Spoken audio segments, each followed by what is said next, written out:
Меня зовут Кристина Лизунова. Я рада приветствовать зрителей и читателей Якутского Саха-информационного агентства. В начале года вырос минимальный взнос по капитальному ремонту. Об этом и многом другом мы сегодня поговорим с генеральным директором Фонда капитального ремонта Иониным Владимиром Владимировичем. Владимир Владимирович, скажите, пожалуйста, исходя из чего устанавливается размер взноса?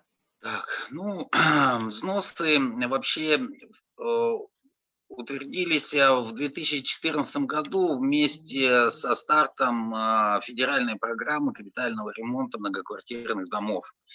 Республика наша социально ориентированная, и взносы не поднимались до 2016 года. Далее происходила просто индексация небольшая. В самом начале взносы были приняты на уровне 3,5 рубля на квадратный метр, в то время как другие регионы приняли взносы на уровне 8-12 рублей на квадратный метр.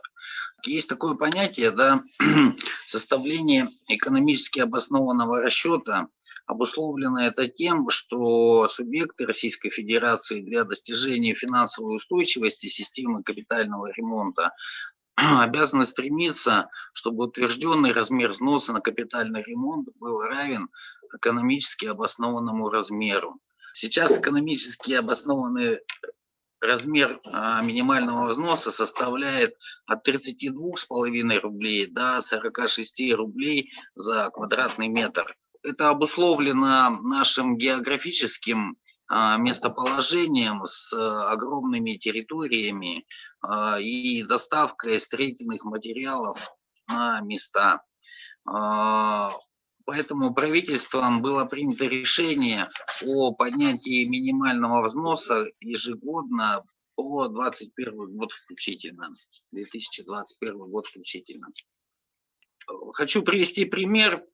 Стандартный пятиэтажный многоквартирный дом со средней площадью жилых помещений 4000 квадратных метров, по которому стоимость капитального ремонта будет составлять более 26 миллионов рублей, то в существующих тарифов собственники за год смогут собрать 436 тысяч, и это при условии стопроцентной собираемости. Таким образом, дом за 10 лет сможет накопить у себя 4 миллиона 370 тысяч рублей всего лишь, что будет составлять 16% от потребности на проведение полного капитального ремонта.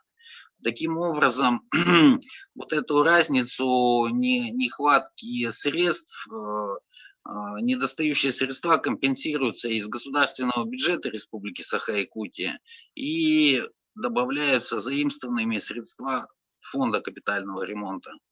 По закону органы местного самоуправления имеют право софинансировать проведение капитального ремонта домов, но на практике это очень редкое явление, когда муниципальное образование софинансирует.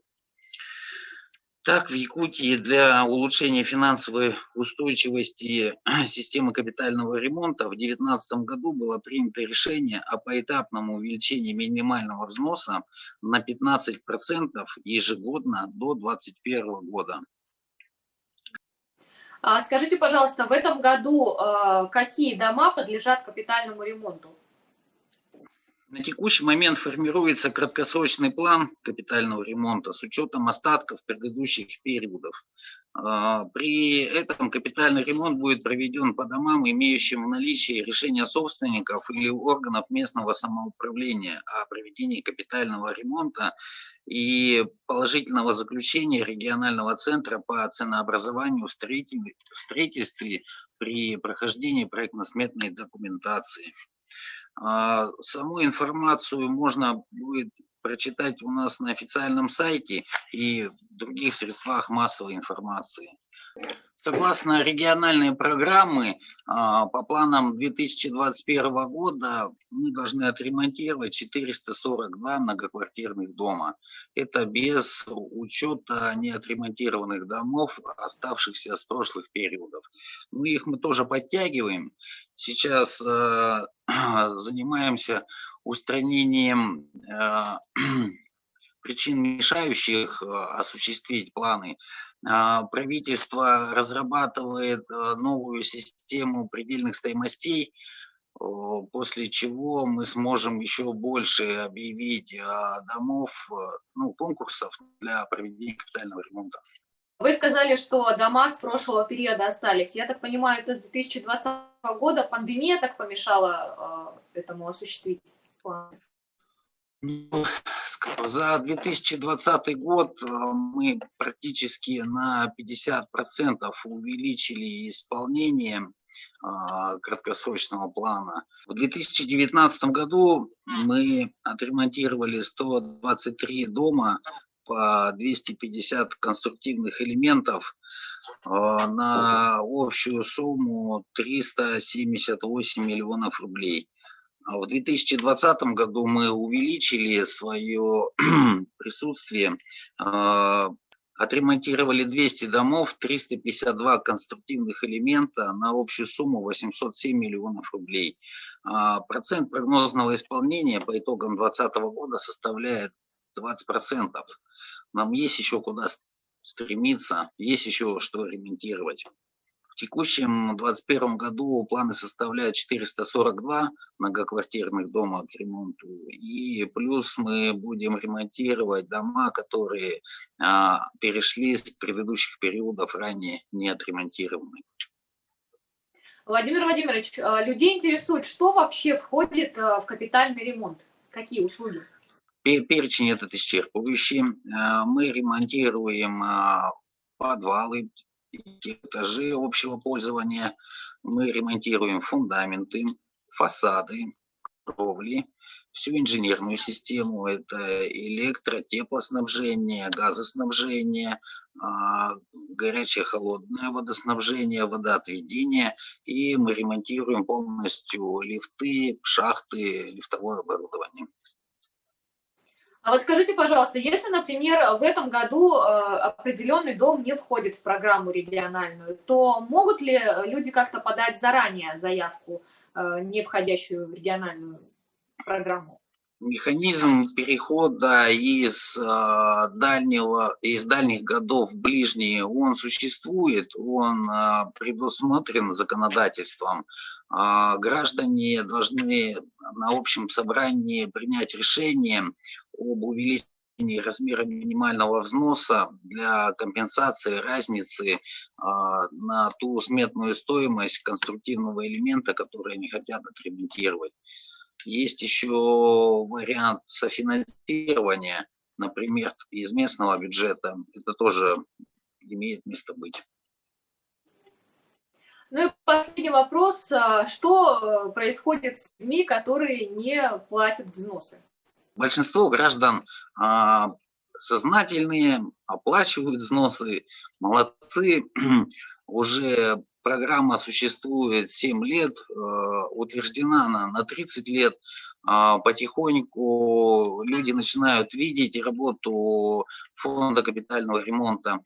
Мы же не сами ремонтируем дома, мы точно так же разыгрываем подряды, приходят подрядчики, которые проходят предотбор. Они попадают сначала в перечень добросовестных подрядных организаций, которые ведет Министерство жилищно-коммунального хозяйства и энергетики Республики Саха-Якутия. После они могут участвовать в проведении конкурсов, победители конкурсов, соответственно, подписывают акты входного контроля, графики производства работ, перепроверяют сметы, утверждают их с управляющими, обслуживающими компаниями, с ТСЖ, регламентируют то, что, как они себе это видят для проведения ремонта. Очень большая работа идет с собственниками жилых и нежилых помещений, которые оказывают доступ к общедомовому имуществу. Это очень заметно, когда идем ремонтировать инженерные коммуникации. Теплоснабжение, водоснабжение, водоотведение, газоснабжение. Для этого нужен доступ и в квартиры, и в нежилые помещения для замены полностью всех магистралей. Неплательщики, соответственно, к неплательщикам мы применяем административные меры взыскания, да, подаем на них в суд. Но есть прецеденты, когда граждане просят заключить соглашение о реструктуризации долга. Мы идем навстречу как физическим лицам, так и юридическим лицам. Мы объявляем прощенные дни, чтобы снизить нагрузку по пеням. Пени также предусмотрены в жилищном кодексе. Это не мы их начисляем, это именно у нас жилищный кодекс так гласит, что должно быть. И, соответственно, мы сами не можем их списать, ничего подобного не происходит. При объявлении прощенных дней есть очень большая работа предварительная для согласования со многими инстанциями, дабы утвердить порядок невзыскания пеней, чтобы они не начислялись и не отображались в программе у людей. Сейчас в 2020 году действовал мораторий на начисление пеней, однако пени, начисленные до апреля 2020 года, они действуют. Те, которые... Дальше была заморозка до 1 января 2021 года. Сейчас мораторий закончился. А вот если, например, в этом году дом входит в региональную программу, его нужно отремонтировать, но большинство процентов не оплачено капремонт, то что происходит? Переносится на другой год?